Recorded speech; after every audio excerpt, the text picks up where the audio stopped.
The Philadelphia Flyers received a standing ovation Sunday afternoon following their Game 6 loss to the Washington Capitals. A much different scene, a much different reaction than the despicable one there in Game 3. So, well, Flyers losing 6, still fought till the bitter end. Michael Neuwirth had himself an unbelievable stretch. Bill Leifoltz, Caleb Weiler, Brian Wright are all here. I'm Adrian Fedke. Initial reactions of the series and the loss. Neuwirth, he really turned the series around. I mean, things looked grim 3 games in. They only had 2 goals in 3 games. And then Neuwirth, I mean, he went in and he turned things around for them. I mean, they had no offense, but they stuck with him. Yeah, Michael Neuwirth, or as I like to call him, Novirth, really still in his head all game. He was phenomenal. We didn't really have a lot of showings from our superstars. We had a lot of guys come in who you wouldn't expect to show up for the games. So it was a frustrating series, but we have to think back to the beginning of the year when we thought the Flyers would not be in the playoffs, maybe a bottom 10 team. So we should just be happy that we got 6 extra Flyers games this year. Yeah, definitely a frustrating series, but I think after the final horn sounded on Sunday to end the season, my initial reaction was, they probably weren't supposed to win that series anyway. But you could tell Michael Neuwirth came in and changed that whole series. And if we look a little bit down the road, Ron Hextall and Dave Hextall have this team moving in the right direction. So, positive season despite it coming to an end. Yeah, just to get into the postseason was unbelievable all in itself. Let's focus a little bit more on Neuwirth. 73 straight saves at one point. Single-handedly won Game 5. 44-11. The Flyers were outshot. Oh, wow. Yeah, I think the stats speak for themselves. Neuwirth, I'm just going to compare Neuwirth and Mason's stats. They each played 3 games. Neuwirth had a 0.67 goals against to Mason's 4.09. He had a .981 save percentage to Mason's .852. And he faced 105 shots and just let in 2 goals. While Mason faced 81 shots and just let in 12. So, I mean, can't blame it all on Mason, but the difference in numbers is staggering. Yeah, just to go off what you said, I feel like it's really hard to blame all those stats on Mason. He played phenomenally going into the playoffs, and you could just tell he was out of gas. And like Adrian had said, talking about the 44-11, that's like the Sixers record mid-season. That's just awful. Really hard to deal with, and it's amazing that he was able to steal that game for us. Michael Neuwirth still in his head, and might we have another goalie controversy on our hands? We'll see. Yeah, it's unbelievable to see how things changed once Michael Neuwirth came in. I maintain that if he hadn't have gotten hurt, he would have taken that #1 job from Steve Mason. And you can't take anything away from Mason because he was spectacular down the stretch in the season to get them into the playoffs. But they would have gotten swept if it had not for Neuwirth.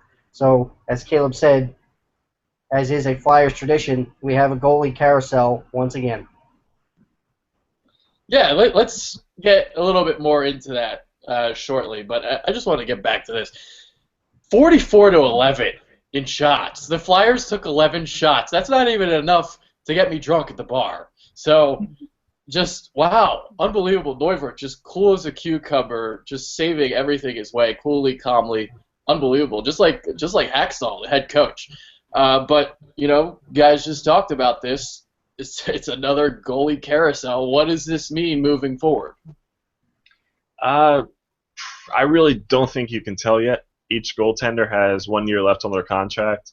I mean, going in next season, it's going to be tough. I do think they should stick with Mason just because of his stretch at the end of the season. But to Caleb's point, he was probably burnt out and still probably injured. But they have to think about Neuwirth. So, I mean, hey, who knows?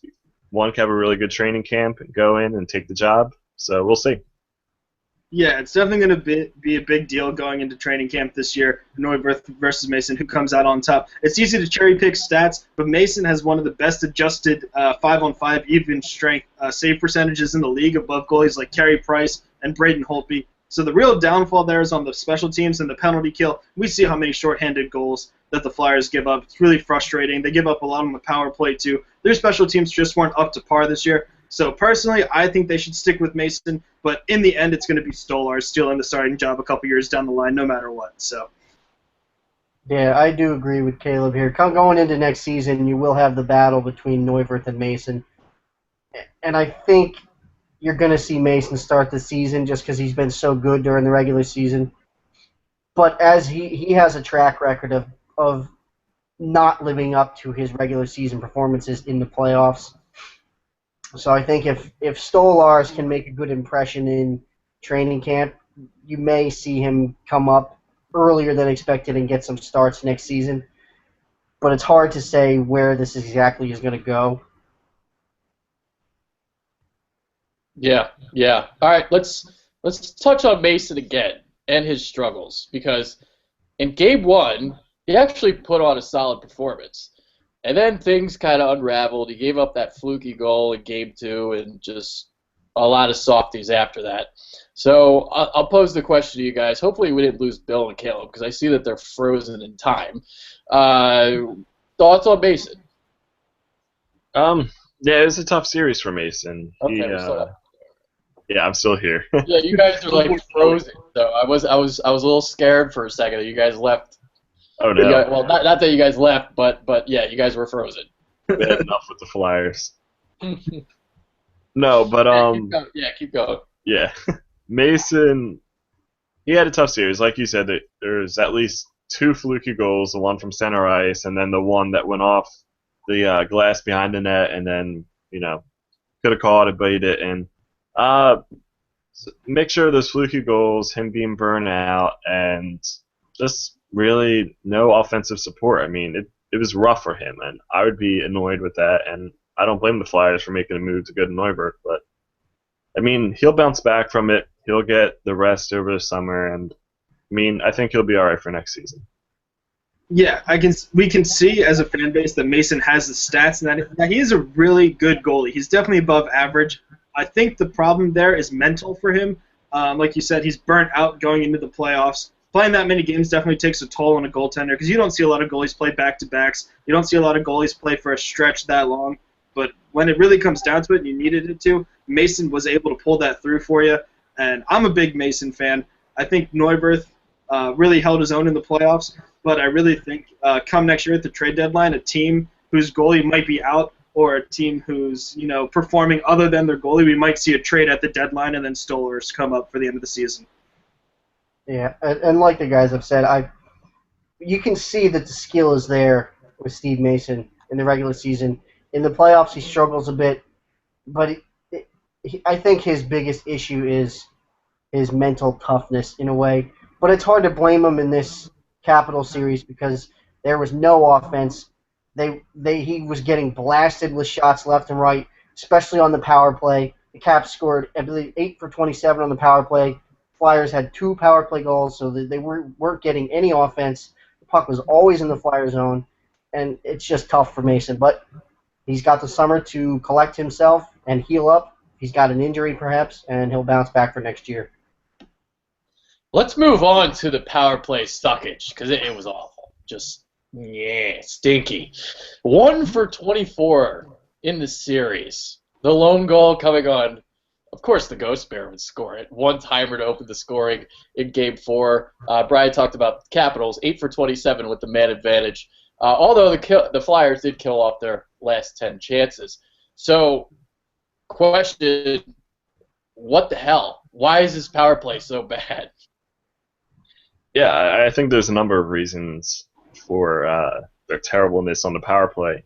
First off, you can tell that they couldn't get anything set up at all. Couldn't get anything going. I think it was because of bad entries into the zone. They couldn't get out of their own zone once the Capitals cleared.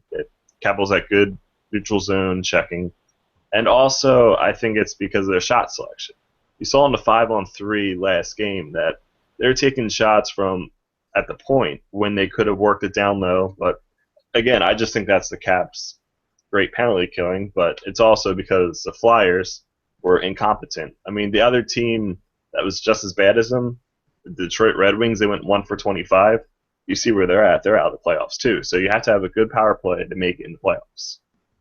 Yeah, and not to take anything away from the Capitals, because in the regular season they were the number 2 penalty kill behind my boys, the Anaheim Ducks. So it's really hard to, for the Flyers to score that many goals, especially in a playoff series when you're going up against Holt Beast and you're going up against all these defensive players on the Caps, and they just really know how to shut you down. They're really eagle-eyed in on Giroux and Ghost because they're the people who are quarterbacking the power play. Jake Voracek, who continued to just be awful throughout the entire series, taking awful shots, like Bill had said. He nailed somebody right in the chest in that 5-on-3 when he could have played it down low. So, like Bill had said, poor shot selection, poor decision-making, and it wasn't the Flyers' power play that you saw during the year. But you don't want to take anything away from the Caps because they were a very good penalty-killing team up until that point and continue to be into the playoffs. Yeah, and you saw in that series, it was just a mismatch between the Flyers' power play and the Caps' penalty killing. Flyers couldn't get anything going. They could barely get their cycle game going. They tried to dump the puck in. It didn't quite work. They tried to carry the puck in. They get stopped at the line. Their shot selection, as the guys have mentioned, was absolutely terrible.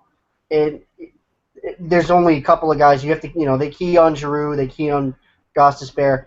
If those guys get stopped, it's hard to do anything with the power play.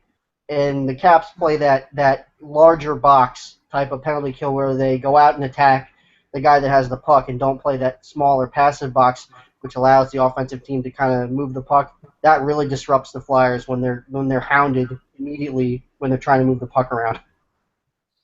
Yeah, just the whole series, they were just struggling to set up. There always seemed to be pressure on the puck, it seemed like. And here's the question for you guys. What type of adjustments do you think the Flyers should have made, or is there really nothing they could have done? Were they just that outmatched? I think you saw them make adjustments, even though they didn't work.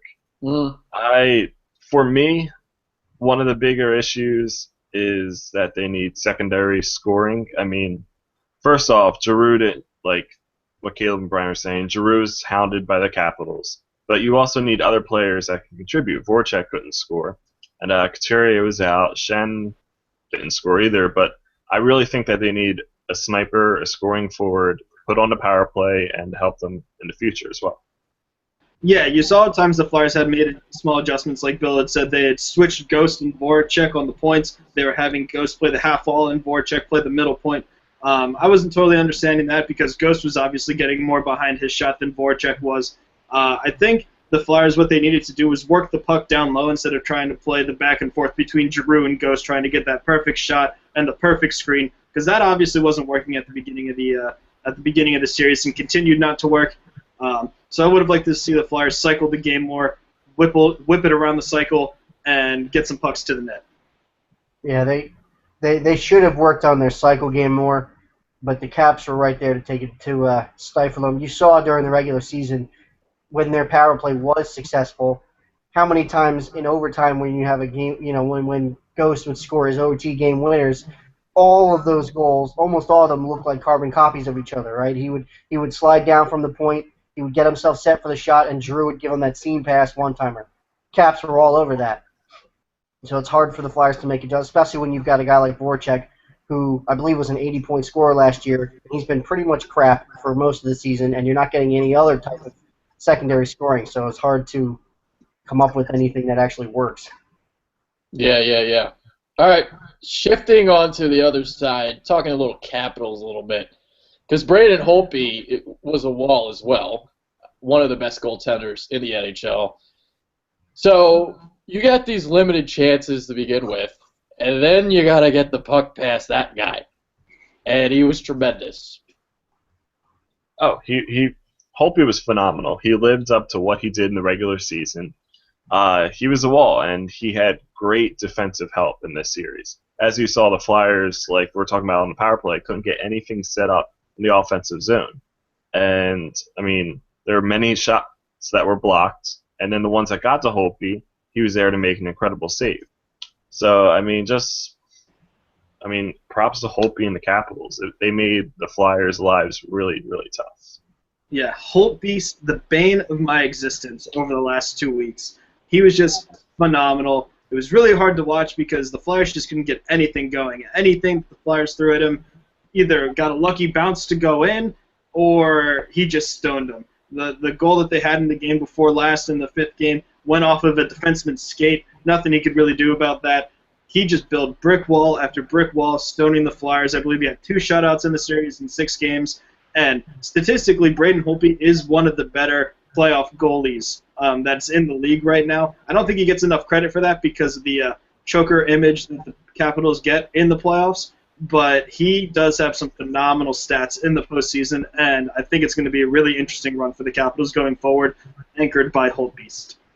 Yeah, like Caleb said, the guy doesn't earn the nickname Holtbeast by being an average goalie. He's going to win the Vezina Trophy. He stops pretty much everything that he sees. You know, the handful of goals the Flyers got, you know, comes off a defender's skate and stick and goes in, and Ryan White of all people gets credit for the goal. But not only just Holtby, if you look at the Capitals have some really, really good defensemen in Carl Alsner and John Carlson.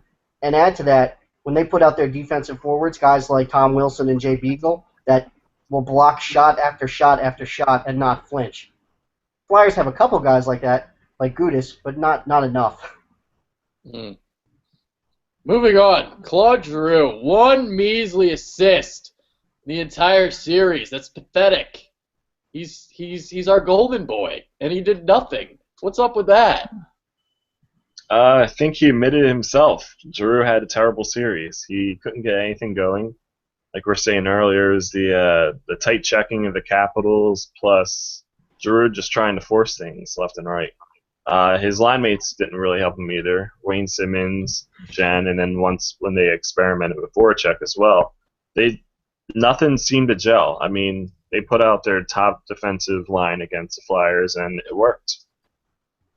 Yeah. First off, all the Giroux naysayers need to shut up and go back into their holes because they're talking about how he doesn't show up for the playoffs, but the dude has scored 64 points in 65 playoff games. Like, that is unreal.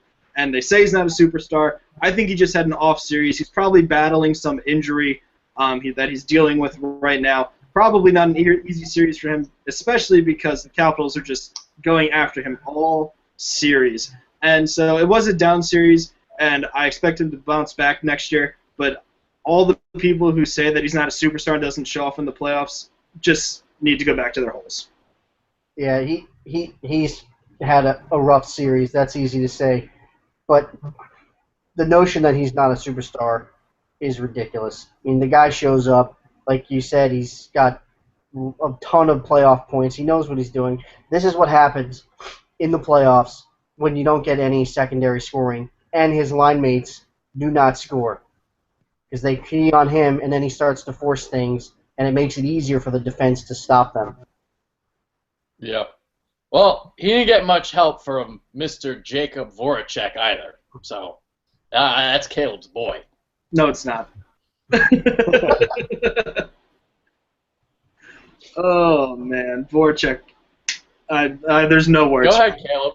There are no words just because, like, the problem is you want to love Voracek because you can tell he's working hard. You can tell he's trying to grind out the puck and get into the dirty areas. But he's playing through an injury. It would have been better for him to sit out a couple games and heal through that injury instead of just coming back. It obviously put the team in a bad spot. And right now, my Voracek fan points are definitely going down. Yeah, he definitely had injury. That's all I can think of. He was injured earlier in the year. He came back for the playoffs and still couldn't produce. I mean, he's had a bad year all around, and hopefully next year he gets healthy and can replicate what he did last season. I mean, there's not much you can say about what happened this year. Yeah, he had some injuries, but I think even before he had that injury that kept him out for quite a while, he just hasn't looked like himself the whole season. I think he needs the summer off to kind of figure out what's going on, and he'll come back. I think he'll come back next year and be much better. Yeah. All right. Obviously, the big star of the series was Michael Neuwirth, but What about some other guys who stepped up? Uh, it's kind of tough to pick other guys. There's only 6 scorers. No one had more than 2 points the whole series, and no one had more than 1 goal. Mm. But I just want to say that Nick Schultz is an unsung hero. His blocks on the penalty kill, especially Ovechkin's shots from his office at the top of the left circle, that's courageous. I mean, get in front of that, you can break a bone easily. So without Nick Schultz, I mean, it could have been a lot worse. All right, Bill. Well, that blocked 3 on the power play, right? The 1 power play, if I remember. That was unbelievable. Sorry to cut you off, Caleb. I had to chime in on that. Totally okay. But first off, Bill, you totally stole my guy. I had said Gudas pre-show to throw you guys off because I was going to swoop in and take Nick Schultz. You took him from me, so I'm going to go with my guy and say Radko Gudas because the guy took the body. He was flying around the ice all series, and that's not really what you expected to get back in the Braden Coburn trade. You already got a first and third, and Gudas was just kind of a throw-in, but he could be a significant contributor coming down the line for the defense score. I've got one that nobody said. Braden Shen. Not because he did anything spectacular on offense, because he got angry and beat the shit out of TJ Oshie. I like that. All right, so we just talked Flyers, Capitals. Obviously, there's some more hockey going around. Best series of the first round. Pick 2. Oh, so 2 different series? Yeah, because I'm pretty sure we're all going to, pick the same one. So, all right, pick one, and everyone has to pick something different. Gotcha. That's tough. I mean, I have the easiest since I can go first. There you go. I'm going to say what's going on right now, Chicago and St. Louis. Well, that's the easy Game one. 7.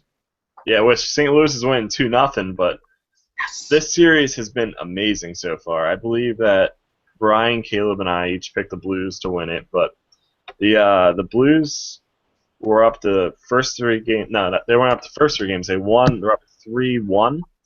Blackhawks came back, made it a 3-3 series. Now they're playing St. Louis. Last game was phenomenal. Blackhawks were down 2 goals, and they still came back and won it. In the game prior to that, Patrick Kane split the defense with a beautiful wraparound goal in overtime, double overtime, to win that. So it's been back and forth, and it's been a heated rivalry. So it's been fun to watch. All right, since Bill took the easy one, as much as I would love to go with my boys and the Ducks, I'm going to have to go with the Dallas Stars and Minnesota Wild matchup. That series is finished up, but that was back and forth, back and forth. You can see the Dallas Stars are the far superior team offensively, but in net, the Dallas Stars are definitely having issues with Lehtinen and Antti Niemi. And so going forward, that's going to be something interesting to watch. The Minnesota Wild were down 3-0. They came back in the series 2-3, and it was phenomenal because they almost tied up that 6th game. And Dallas ended up winning 5-4. But that was by far my favorite series to watch. So many goals, so much action, and you really didn't know who's going to come out on top. So I would pick that series for me. I'm going to take the New York Islanders and the Florida Panthers. In that series, back and forth, as many of the other ones were. The Islanders wrapped it up last night with a 2-1 double overtime win at home. So the fans out there on Long Island get to see their team advance to the second round for the first time since 1993. There you go. All right. I don't really think I should be picking anything, but yeah, because Blues Blackhawks that was the easy one. I did like the Islanders Panthers series. That was pretty good. But I'll just go with Caleb's Ducks, just to go with Caleb's Ducks. There you go. I'll just do that. That'll be my pick. All right, so we're pretty much done. I'll ask if your Stanley Cup Finals has changed since we made our predictions. Ooh. Well, I picked the Capitals to beat the Kings, so obviously Kings lost, so mine has to change. I still like the Capitals out of the East. I know. I told you it was going to happen. I really like the Sharks right now. I think the Sharks are playing phenomenal. They shut down the Kings. They have depth. They have great defensive core with Brent Burns, Mark Edwards-Lassick, Roman Polak, and Joe Pavelski is the man. So I really like the Sharks come out of the West, but still the Capitals win. I'm sticking with my Capitals pick. Yeah, obviously my Homer Flyers are out of the playoffs, so I have to pick somebody else coming out of the East now. So I'm going to steal Bill's pick and go with the Capitals. I think they're the best all-around team. They're going to have their hands full with the Penguins, but I think the Capitals are going to play a really rough series against the Penguins, and that's how you know the Flyers normally get under their skin. So I see the Capitals breezing through the Penguins next series and making it to the finals, going through there. And I'm going to stick with the Ducks. I think they're a well all-around team. They are going to have to go through San Jose to get there. But you have Getzlaf, you have Perry, you have Ricard Raquel, who is their young centerman who's just been killing it all season with mind-blowing goals. It's phenomenal. Blows my mind, which is hard to do. And Frederick Anderson, who's been killing it in net since he came in. They made that goalie change. And then on the back end, they have players like Cam Fowler and Sammy Vatanen. So I think there's a good chance that the Ducks have a shot at making it to the finals. I'm going to go with a bit of an unlikely finals because I think I had the Kings and the Rangers, and both of those teams are out. So Good job, Ryan. I'm going to take the St. Louis Blues out of the West and the Islanders in the East. Okay. Because it's been a long time coming for the New York Islanders, and they've got some really good players. Jonathan Tavares is a superstar who doesn't get talked about quite as much as he probably should because he's out there on Long Island. And the Blues are just a solid team. They're that team that has a few superstars in Tarasenko and Backes, but you may struggle to call them superstars. They kind of remind me of that 2011 Bruins team where you look up and down the roster, and they've got Marchand and Krejci and Lucic. Those guys aren't superstars, but they're really good. And I think the Islanders are constructed, the Blues are constructed much in the same way. Mm-hmm. I'll say this about John Tavares. He's a stud muffin, and I liked he had this pass, like this touch pass that he put between his legs, and for like a trailing player, I thought that was unbelievable. I don't know if you guys know what I'm talking about, but wow, the kid's really talented. I had the Blackhawks in the finals, so they might be done, but I still got the Penguins winning it all. That is my pick. They're red hot. I don't know why I'm picking them. I'm an asshole, but that's my pick. As I guess I'll go with the Ducks now. I like the Ducks. I'll fucks with the Ducks. Can't go wrong with the Ducks. I'll fucks with it. Yeah, I'll hop on board. Wear Ducks gear, Caleb. Way to I'm just getting everybody focused on the Ducks. Way to hop on it. Oh, man. All right.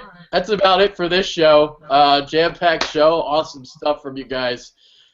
Do we want to comment about the bracelet incident before we get out of here, or is that already done? We don't want to talk about it.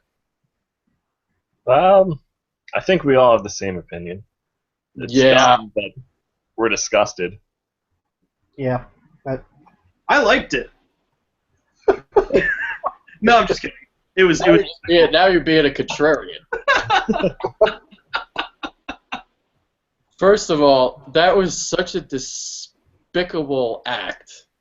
I know it's only a bracelet. I know it's like only plastic and rubber, but that had Edward Mr. Snyder's name on it. And, I mean, when we're going to remember his death now, we're going to remember bracelets. And it's really, really sad, in my opinion, that had to happen. That's basically all I have to say about it. I mean, Philadelphia has a bad rap, and goddamn it, it's true. Like, everything that they say about this city, it's true. Because that's how we act. That's what we do. That's just what we do. And once again, we're a national laughingstock all across the country. So that's how we remembered our owner.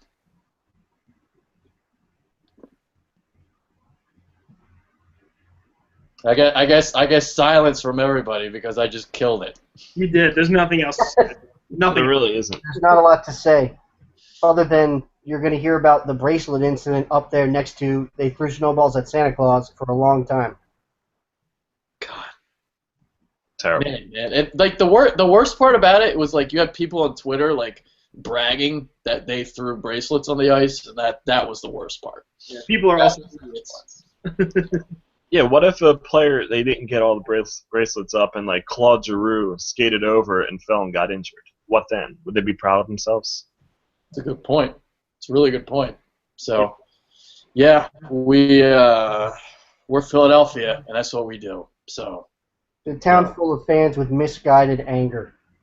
yeah, I mean, I understand it's only like that select few and all that every game, but I mean, all the stereotypes, man. Like they wonder why our fan base is so hated, and they go and do shit like that, and it happens all the time. So, you know, that's Philly, man. That's Philly. All right, we're getting out of here. Bill Leifholtz, Caleb Weiler, Brian Wright. I'm Adrian Fenke. Hope you guys enjoyed the show.